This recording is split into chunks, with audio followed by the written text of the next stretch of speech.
ਉਹ ਭਾਜੀ ਕਦੇ ਹੱਸ ਵੀ ਲਿਆ ਕਰੋ ਯਾਰ ਭਾਜੀ ਹਾਂਜੀ जस्टिस मिल गया यस ওয়ার্ল্ড কাপ 2026 আমরা জিতে গেছি back to back world cup India कर दिया इतिहास कर दिया হিস্ট্রি রিপিট করেंगे হিস্ট্রি ডিফিট করেंगे এই যে স্লোগানটা প্রথমে চালু করেছিল এই স্লোগানটা পুরোপুরি দাঁড়িয়েছে একদম টিম ইন্ডিয়া তার উপরে আহমেদাবাদের কার্স এত বছর পরে এসে শেষমেশ কেটে গেল ইন্ডিয়ার উপর থেকে ইন্ডিয়া নরেন্দ্র মোদী স্টেডিয়াম আহমেদাবাদে কিন্তু টি-20 ওয়ার্ল্ড কাপ ফাইনাল জিতে গেল নিউজিল্যান্ডকে হারিয়ে সালাম সঞ্জু স্যামসন টেকে বাও ঈশান কিষান টেকে বাও জসপ্রীত বুমরা টেকে বাও অভিষেক শর্মা পুরোপুরি কিন্তু এই ওয়ার্ল্ড কাপটা মানে পুরো কামব্যাকের ওয়ার্ল্ড কাপ ছিল সে অভিষেক শর্মা পুরো থ্রু আউট দ্য টুর্নামেন্টে পারফরমেন্স না করে ফাইনাল ম্যাচে কামব্যাক করা হোক কিংবা সঞ্জু স্যামসনের যেখানে খেলারই কথা ছিল না সেখান থেকে এসে কোয়ার্টার ফাইনাল সেমিফাইনাল ফাইনাল ম্যাচে গিয়ে 80-র উপরে রান বানানো হোক কিংবা বরুণ চক্রবর্তী 2021 সালের ওয়ার্ল্ড কাপ থেকে তাকে সরিয়ে দিয়েছিল তারপর থেকে সিন থেকে বাদ দিয়ে দেওয়া হয়েছিল তার কামব্যাকের উপরে হাইয়েস্ট উইকেট টেকার হিসেবে এই ওয়ার্ল্ড কাপ শেষ করার তার কামব্যাকের স্টোরি হোক কিংবা ঈশান কিষান যে পুরোপুরি টিম থেকে বাদ চলে গেছিল তার আবার কামব্যাক করে এইভাবে পারফরমেন্স করে টপ 5 মোস্ট রানের লিস্টে শেষ করার কামব্যাক স্টোরি হোক একদম মানে স্পট অন যাকে বলা হয় স্পট অন ইন্ডিয়া যেই রকম ইন্ডিয়াকে আমরা এক্সপেক্ট করেছিলাম যেই রকম ইন্ডিয়ান টিম আমরা চেয়েছিলাম সেই রকম ইন্ডিয়ান টিমের পারফরমেন্সই আমরা ফাইনালে দেখতে পেরেছি লাস্ট পার্টে যে টি-20 ওয়ার্ল্ড কাপের লাস্ট পার্টে সেই ওয়ার্ল্ড কাপে সেই টিমের পারফরমেন্স আমরা দেখতে পেরেছি চার শেষ ভালো সব ভালো কিন্তু এত পুজো এত কিছু এত আছড়া সব কিছু কাজে লেগে গেছে ড্রেসিং রুম বদলানো বল বা হোটেল চেঞ্জ করা হোক আহমেদাবাদের মাঠে খেলতে গিয়ে সব কিছু কিন্তু কাজ করে গেছে সবকিছু তো আজকের আমরা এই ভিডিওতে মোর অফ এর রিঅ্যাকশনই দেব বলতে গেলে অত ডিটেইলসে যাব না আমরা জাস্ট উপর যে আলোচনা করব ডিটেইলড ভিডিও কিন্তু আমরা নিয়ে আসবো অবশ্যই আপনাদের জন্য যে ওয়ার্ল্ড কাপের টোটাল ডিটেইলড ভিডিও নিয়ে আসবো এই ভিডিওর মধ্যে আমরা শুধু ম্যাচ জেতার এক্সপ্রেশন দেব আর কিছুই 2026 এর ওয়ার্ল্ড কাপ ফাইনাল আমরা জিতে গেছি কতগুলো রেকর্ডগুলো তিনটে যে মেন রেকর্ড হয়েছে সেই রেকর্ডগুলো গুনিয়ে দিই একবার সবার প্রথম যে কোনো টিম এখন অবধি দুবার পরপর ওয়ার্ল্ড কাপ জিততে পারেনি ইন্ডিয়ান টিম করে দেখিয়েছে কোনো টিম এখন অবধি 3টে টি-20 ওয়ার্ল্ড কাপ জিততে পারেনি ইন্ডিয়া করে দেখিয়েছে কোনো টিম এখনো হোস্ট নেশনে হয়ে কিন্তু কোনো এখন অবধি জিততে পারেনি যে ইন্ডিয়াতে হোস্ট করে ইন্ডিয়া কিন্তু সবার প্রথম এটা করে দেখালো রিঅ্যাকশন হবে খেলা হলো ফাইনাল ম্যাচে 255 রান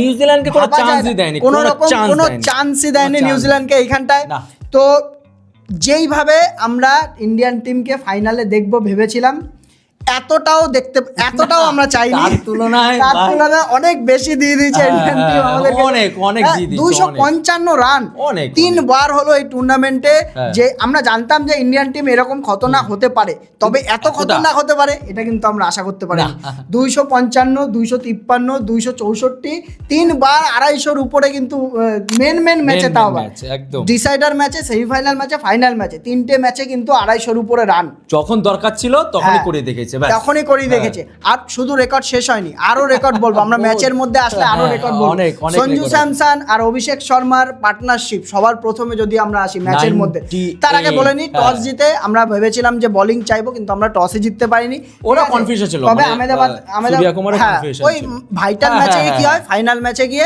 যে আমরা সবাই চাই যে চেস করবো লাস্টে গিয়ে কত হাতে থাকবে আমাদের রান এইসব থাকবে কিন্তু ইন্ডিয়ান টিমও এখানে ব্যাটিংই করতে চেয়েছিল আর আহমেদাবাদের যা স্ট্যাটস বলছে প্রথমে ব্যাটিং করে ফার্স্ট ব্যাট যে করে সেই মোটামুটি বেশি উইন হয় হ্যাঁ আর এখান থেকে টিমে কিন্তু কোনো চেঞ্জেস হয়নি অনেক কথা উঠেছিল বরুণ চক্রবর্তীকে নিয়ে আমরা বলেছিলাম জাস্ট শুধু আমরা বলিনি পুরো সোশ্যাল মিডিয়াতে একদম সার্কুলেট হয়েছিল যে বরুণ চক্রবর্তী আর অভিষেক শর্মাকে কি বসানো যাবে কিনা আর লাস্টে এটাও বলেছিলাম যে গৌতম গম্ভীর থাকতে আমার মনে হয় আমরা বলেছিলাম এটা যে চেঞ্জ হবে না আমরা বলেছিলাম লজিক্যাল লাগছিল কিন্তু চেঞ্জ হয়নি তো সঞ্জু স্যামসন আর অভিষেক শর্মার উপরে আসি সবার প্রথমে 6 ওভারে 92 রান 92 রান 92 বেশি ওয়ার্ল্ড কাপ ইতিহাসের জয়েন্ট মোস্ট স্কোর পাওয়ার প্লের মোস্ট স্কোর রেকর্ড বলছি এগুলো তারপরে সঞ্জু স্যামসন যে ইনিংসটা খেলে গেছে আজকে আর অভিষেক না, তার আগে অভিষেক শর্মার কথা বলতে চাই। অভিষেক শর্মার যে রিডেমশন হলো এই জায়গাটায় এসে, যে পুরো টুর্নামেন্ট খেলতে পারলো না, শেষ ম্যাচ গিয়ে ফাইনালে যেটা আশা করে, এটা একটু স্বপ্নের ওই যে মতো বললাম লাগছে না, সবুর কা ফল মিঠা হতা হ্যাঁ। ও নিজেই বলেছে, সত্যি তাই। কামব্যাক করতে করতে করতে করতে একটা এমন সময় হয়ে গেছিল টিম থেকে বাদ এই পড়া জিনিসটা একটু স্বপ্নের মতো না, যে পুরো টুর্নামেন্ট খেলতে পারলাম না, তারপর লাস্টে এসে ফাইনালে ম্যাচ প্রথম খেলে দিলাম। 3টে ম্যাচে ডাক, মানে 0-0-0, তারপরেও নিজেও বুঝতে পারেনি যে আমি টিমে থাকবো কিনা। একদম ডিটো বিরাট কোহলি 2024 এর মতো পুরো টুর্নামেন্ট খেলতে পারেনি। একটা ম্যাচে বিরাট 37 বানিয়েছিল, একটা ম্যাচে কিন্তু মিডিলের একটা ম্যাচে কিন্তু ও 53 বানিয়েছে, আর লাস্ট ম্যাচে ফাইনালে এসে এরকম 18 বলে হাফ সেঞ্চুরি, রেকর্ডের কথা যখন বলছিলাম আমি, 18 বলে হাফ সেঞ্চুরি, এটা ইন্ডিয়ান ইতিহাসে, ইন্ডিয়ান টি20 ওয়ার্ল্ড কাপের ইতিহাসে সেকেন্ড জয়েন্ট তোর ফার্স্ট টেস্ট হাফ সেঞ্চুরি, যেটা যুবরাজ সিং 12 বলে ছিল, আর 18 বলে কে এল রাহুল ছিল, 18 বলে কিন্তু অভিষেক শর্মাই করেছে। তো স্টার্ট যা দিয়েছে এখানে, স্টার্টে 6 ওভারে যে 92 দিয়েছে, আর এরপরে বোঝা গেছে যে নিউজিল্যান্ডের পুরো একদম পা ভেঙে গেছে একদম। আমরা কিন্তু সেটা রিপোর্টও করেছিলাম যে পাওয়ার প্লে কিন্তু মোস্ট ফাস্টেস্ট টিম 100, 7 ওভার কত, 7 ওভার এক বলে বোধহয় পুরো 100 টিম 100, যেটা এই ওয়ার্ল্ড কাপের সবথেকে ফাস্টেস্ট বলা যেতে পারে। তারপরে সঞ্জু স্যামসনের কথা আর কি বলবো, সঞ্জু স্যামসন তো একটা কাহিনী হয়ে দাঁড়িয়েছে পুরো। স্টোরিটা একবার ভাব, সঞ্জু স্যামসন যে হচ্ছে কতটা ওকে নিচে নামানো যেতে পারে, সবাই নামিয়েছে, ইনক্লুডিং আস, সবাই নামিয়েছে, কারণ হচ্ছে ওর পারফরম্যান্স এরকম ছিল গত টুর্নামেন্ট থেকে। বাইলেটারাল সিরিজে ও পারফরম্যান্স ভালো করে দেখে প্রথম এই নিউজিল্যান্ডের এগেইনস্টে দুটো ম্যাচ চান্সই পায়নি। অভিষেক শর্মা হলো হেলথের জন্য বসলো, সেখানে সঞ্জু স্যামসন চান্স পেল, সেখানে একটা জাস্ট ছোট্ট একটা কেমিও খেলে দিল, ওখান থেকে আবার ড্রপ বলতে চান্স পায়নি।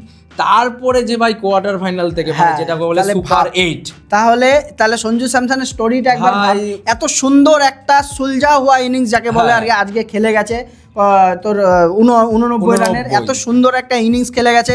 তারপরে কোথায় বলতো ফিয়ারলেস ইনিংস, কোনো নিজের জন্য ভাবেনি, শুধু টিমের জন্য। 89 দাঁড়িয়ে 6 মারতে গিয়ে 3টে ম্যাচে এরকম হলো একদম। তারপরে আবার কি রেকর্ডে যদি আবার বলি, সঞ্জু স্যামসনের নামে টি20 ওয়ার্ল্ড কাপের ইতিহাসে হাইয়েস্ট স্কোর হয়ে গেল, বিরাট কোহলির রেকর্ড কিন্তু ভেঙে দিল এইখানটায়, হ্যাঁ এটা ভেঙে দিল। তারপরে হচ্ছে তোর পার্টনারশিপ, পার্টনারশিপ অভিষেক শর্মা আর হচ্ছে সঞ্জু স্যামসনের পার্টনারশিপ 98 রানের পার্টনারশিপ, এই ওয়ার্ল্ড কাপে সবথেকে হাইয়েস্ট রেকর্ড। তারপরে কি 92 রান যে হয়েছে ওয়ার্ল্ড কাপে, প্রথম 2 ওভারে তো 12 রান ছিল, 4 ওভারে 80 রান হয়েছে, 20 রান করে 80 রান হয়েছে, ধাগা খোল দিয়া ধাগা। হ্যাঁ, তাহলে দুই দানব যদি খেলে এরকম, তাহলে এটাই হবে, এটাই আমরা আশা করেছিলাম, কিন্তু শেষ ম্যাচে এসে পেলাম। শেষ ম্যাচই তো দরকার, যা শেষ ভালো সব ভালো একদম। আর ওইদিকে যার তারিফ করতেই হবে এখানে, যাকে আমরা অলরেডি বলেও এসেছি অনেকবার, টি20 এতে কেউ টাচ করতে পারবে না, সেটা হচ্ছে গৌতম গম্ভীর।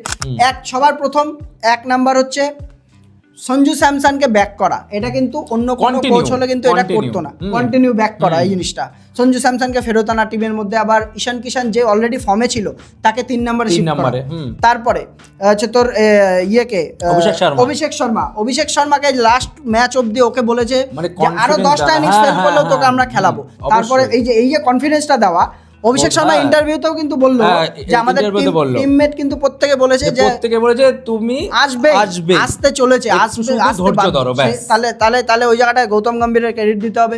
গৌতম গম্ভীরকে কিন্তু আমরা অনেক গালাগালি করেছি, টেস্ট ম্যাচে এরকম করলো, ওডিআইতে এরকম করলো, ঠিক আছে, ওডিআইতে চ্যাম্পিয়ন্স ট্রফি জিতে দিয়েছে। মেন কথা হচ্ছে কিছু তৈরি করতে গেলে কিছুটা তোকে ভাই অন্যরকম চিন্তা করতে হবে। প্রত্যেকটা কোচই হয়তো টি20 জন্যই কিন্তু এই ডিসিশনে বোল্ড ডিসিশনগুলো নিয়েছিল। এই টিমটা তো নিজের হাতে বানিয়েছে, টেস্ট টিম যেমন বানিয়েছে ইয়াং প্লেয়ারদের, এই টিমটার মধ্যে কিন্তু একদম এক্সপেরিয়েন্স নেই বললে চলে। 3টে প্লেয়ার আছে, জাসপ্রীত বুমরা, হার্দিক পান্ডিয়া আর সূর্যকুমার যাদব আর অক্ষর প্যাটেল, 4 জন আছে যারা হচ্ছে এক্সপেরিয়েন্স, আর কিন্তু কোনো এক্সপেরিয়েন্স প্লেয়ারই নেই কিন্তু এখানে। তাহলে এই 4টে প্লেয়ারের প্রথম ওয়ার্ল্ড কাপ, হ্যাঁ, তাহলে এই যে টিমটাকে নিয়ে যে এই জায়গা মতো পৌঁছালো, এটা কিন্তু একটা বড় ব্যাপার গৌতম গম্ভীরের। তারপরে ঈশান কিষানকে হঠাৎ করে কোথা থেকে নিয়ে আসলো, যেখানে এসএসপি জয়সওয়াল কিন্তু অলরেডি লাইনে ছিল, সেখানে ঈশান কিষানকে নিয়ে আসলো। ঈশান কিষান যেহেতু ঝাড়খণ্ডকে স্ম্যাচ জিতিয়েছে মানে ক্যাপ্টেনশিপ করে, সেখান থেকে কিন্তু নিয়ে আসলো। এই ঈশান কিষানই আজকে টপ 5 মোস্ট রান গেটারের মধ্যে 17 রানের তাহলে ভাব বিশাল ইনিংস খেলে দিয়েছে। তাহলে ঈশান কিষানের কথাও যদি আমরা বলি, ঈশান কিষান আজকেও 23 বলে 50 মেরেছে। হ্যাঁ, ওর যে কন্ট্রিবিউশন এই ওয়ার্ল্ড কাপের মধ্যে, ওর আর শিবম দুবে, এই দুটো প্লেয়ারের মানে যদি জিতে থাকে এর পিছনে সঞ্জু স্যামসনের থেকেও বেশি হাত রয়েছে শিবম দুবে আর হচ্ছে তো ঈশান কিষানের। প্রথম ম্যাচ থেকে ভালো খেলেছে, প্রথম ম্যাচ হয়তো বড় বড় ইনিংস খেলেনি কিন্তু হচ্ছে 50, 60, 70 এরকম খেলে গেছে। তারপরে তুই একটা জায়গা দেখ, হ্যাঁ তারপরে স্ট্রাইক রেটটা একটা নিজের জায়গা স্যাক্রিফাইস। হ্যাঁ তাহলে ভাব যে অলরেডি আগের ম্যাচে 50 মেরেছে সে পরের ম্যাচে এসে যে একটা প্লেয়ারকে খেলতে হবে নিঃস্বার্থ হয়ে যে 3 নম্বরে আমি খেলবো, না ভাই থেকে দিতেই হবে, স্যালুট দিতেই হবে এদেরকে। সত্যি তাই। আর ঈশান কিষানের কথা তো বললাম, শিবম দুবে পুরো টুর্নামেন্টে 169 স্ট্রাইক রেটে খেলে এসেছে একদম।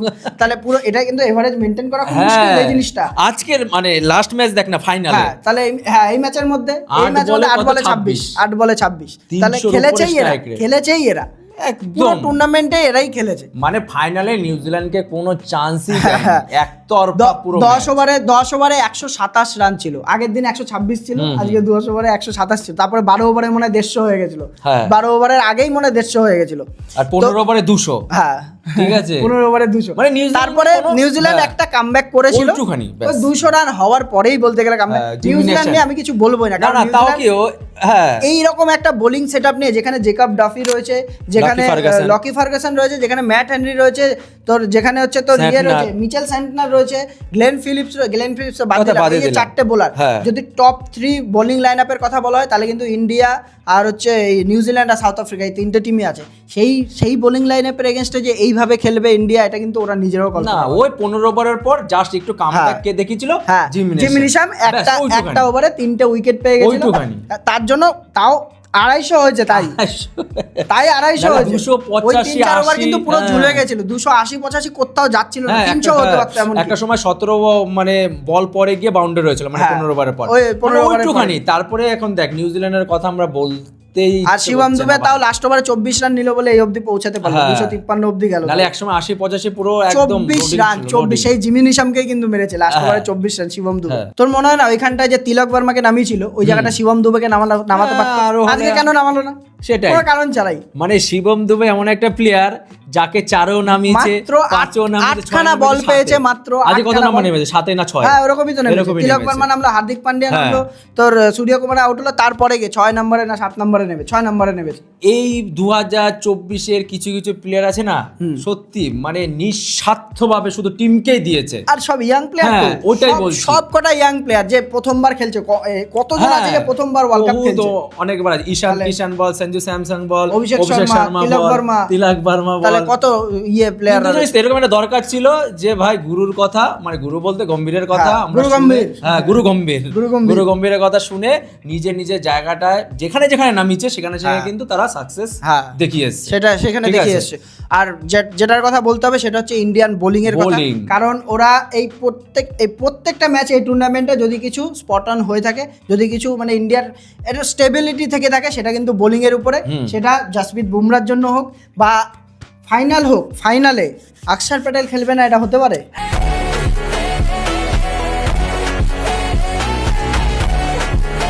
হ্যাঁ 3 উইকেট। বরুণ চক্রবর্তী ইম্পর্টেন্ট একটা টিম, 5 উইকেট তুলে নিয়েছে, আর 14টা উইকেটের সঙ্গে মোস্ট উইকেটে রয়েছে, কিন্তু বুমরার ইকোনমির সঙ্গে পারলো না। বুমরা কিন্তু আজকেও 4 উইকেট মানে হ্যাটট্রিকে ছিল, মানে ওর হিস্ট্রিতে, মানে ও যতদিন ধরে টি20 খেলে এই প্রথম 4টা উইকেট, 5টার পাওয়ার একদম ধরেছিল, ঠিক আছে, 4টা উইকেট পেয়ে আজকে কিন্তু সেটা ম্যান অফ দ্য ম্যাচও, ঠিক আছে, man of the match deserve করে, প্লাস হচ্ছে তো মোস্ট উইকেটও পেয়েছে ও, ঠিক আছে। আর ওদিকে মোস্ট রানের কথা যদি বলা হয় তাহলে ওদিকে সাইফজাদা ফারান পেয়ে গেছে 383 রানের সঙ্গে রয়েছে, বলতে হয়। আর সঞ্জু স্যামসন কিন্তু প্লেয়ার অফ দ্য টুর্নামেন্ট পেয়েছে, একদম প্লেয়ার অফ দ্য টুর্নামেন্টে। উইল জ্যাক ছিল, যেহেতু জেতেনি, ওর পাওয়ার চান্স নেই, 4-5টা ম্যান অফ দ্য ম্যাচ ছিল। আর বুমরা যেহেতু নাম্বারস নেই ওর, ঠিক আছে, শুধু বোলারদের দেয় না, আমি দেখেছি। সঞ্জু স্যামসন কে কেন দিল আমি বলছি, কারণ ওই কোয়ার্টার ফাইনাল প্লাস হচ্ছে সেমিফাইনাল প্লাস হচ্ছে ফাইনাল, 3টে ম্যাচে গিয়ে কিন্তু 80-র উপরে রান করেছে, আর ক্রুশাল ইন্ডিয়াকে জিতিয়েছে, সবথেকে বড় কথা হচ্ছে এটা, তো ফাইনালও জিতিয়েছে, এটাও বলা যেতে পারে। এর জন্য কিন্তু সঞ্জু স্যামসনকে ফেয়ার কল, ঠিক আছে, আমরাই পেয়েছি কথা হচ্ছে। তো যাই হোক, সব মিলিয়ে মোটামুটি একটা ভালো একটা মানে সিনেমার মতো ছিল ব্যাপারটা, একদম একতরফা ইন্ডিয়া পুরো নিয়ে যেতে গেছে। ওদের টিম সাইফার একমাত্র হাফ সেঞ্চুরি করেছে, আর মিচেল স্যান্টনার হয়তো 35-40 এরকম রান করেছে। ওদের কোনো পারফরমেন্সই ছিল না। ওদের যদি জেতানোর ছিল, যদি ওপেনার দুজন রান করে দিয়ে যেত, তাছাড়া আমরা আগেও বলেছিলাম যে যদি ওরা পাওয়ার চ্যাপম্যান ফর্মে নেই, ড্যারেল মিচেল ফর্মে নেই, গ্লেন ফিলিপস ফর্মে নেই, তাহলে কে খেলবে ওদের? আমরা সেটাই বলেছিলাম, যদি জেতানোর যদি কোনো স্ট্রং দাবিদার থাকে ওই ওপেনার দুজন মধ্যে একজন তো ভাই 2-3 ওভারের মধ্যে আউট হয়ে গেছে ফিনালি। সাইপার যা একটু খেলেছে। হ্যাঁ, আর একটা রেকর্ড আছে, সেটা হচ্ছে ইন্ডিয়া প্রথম টিম হলো যে কিন্তু T20 ওয়ার্ল্ড কাপের একটা এডিশনে সবথেকে বেশি 6 মেরেছে। 100টার উপরে 6 কিন্তু একমাত্র ইন্ডিয়ারই আছে।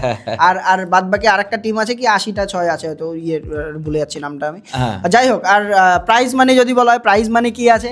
প্রাইজ মানি হচ্ছে 27.5 টোটাল 120 কোটির পুল দেওয়া আছে, তার মধ্যে 27.5 কোটি হচ্ছে চ্যাম্পিয়ন পাবে, আর হচ্ছে ওইদিকে 14.5 কোটি ভাই কে কি পাবে জানে না, ইন্ডিয়া পাচ্ছে ভাই 27.5। তারপরে দাঁড়া বিসিসিআই কত অ্যানাউন্স করে সেটা দেখি, ওটা দেখার বাকি। এটা কিন্তু ফার্স্ট রিঅ্যাকশন দিচ্ছি আমরা, নালে হয়তো পরে বানালে আমরা এটা জেনে নিতাম। মানে এখন হচ্ছে সবাই কিন্তু ভাই সেলিব্রেশন মুডে আছে। ইন্ডিয়ার টিম তো অলরেডি করছেই, সারা দেশবাসী করছে, কিন্তু আমরা জাস্ট ভিডিওটা শেষ করব, আমরা একটা সেলিব্রেশন আজকে মোটামুটি আমরা রাত জাগতে চলেছি, ঠিক আছে? তো যাই হোক, আজকে মোটামুটি এটাই আমাদের ফার্স্ট রিঅ্যাকশন ছিল। রিঅ্যাকশন ছিল, আমরা কিন্তু ডিটেইল ভিডিও নিয়ে আসবো। তার আগে একটা বলে দিই, একটা বড় নিউজ আছে, সেটা হচ্ছে আইপিএল 2026-এর আইপিএল, সেটা হচ্ছে 28 মার্চ থেকে চালু হতে চলেছে। শিডিউল দেয়নি এখনো, তবে ডেটটা অ্যানাউন্স করেছে। শিডিউল আসলে আপনারা কিন্তু আপডেট পেয়ে যাবেন আমাদের চ্যানেল থেকে। ঠিক আছে, মুম্বাইকে রাজা হোক, সব আবার সেই ফেরত আসছে, আবার আইপিএল শুরু হয়ে যাবে। এই জাস্ট শুরু হলোই সবকিছু, আমাদের সবকিছু প্রত্যেকটা টিমের সবকিছু সব পেয়ে যাবেন, যত টিমের রিভিউ আছে, টিম কেমন গঠন হতে পারে, প্লেইং 11 কি হতে পারে, সবকিছু কিন্তু আমরা দিয়ে দেবো। তো এর জন্যই বলছি আমাদের চ্যানেল সাবস্ক্রাইব করে রাখুন, নোটিফিকেশন বেলটা দাবিয়ে দেবেন। কিন্তু আমাদের ভিডিও দেখছে যারা, তারা কিন্তু সাবস্ক্রাইব করছে না। 95% লোক কিন্তু সাবস্ক্রাইব করছে না। এই জিনিসটা আপনাদের কাছে রিকোয়েস্ট, আমাদের দুজনকে দেখে একটু করুন প্লিজ। তো আজকের মতো এইটুকুই রাখছি। ফার্স্ট রিঅ্যাকশন আমাদের এটাই ছিল। ভিডিও ভালো লাগলে লাইক করুন, বলেই দিলাম সব, ড্রিল। ইন্ডিয়া উইন, চলো। ইয়েস।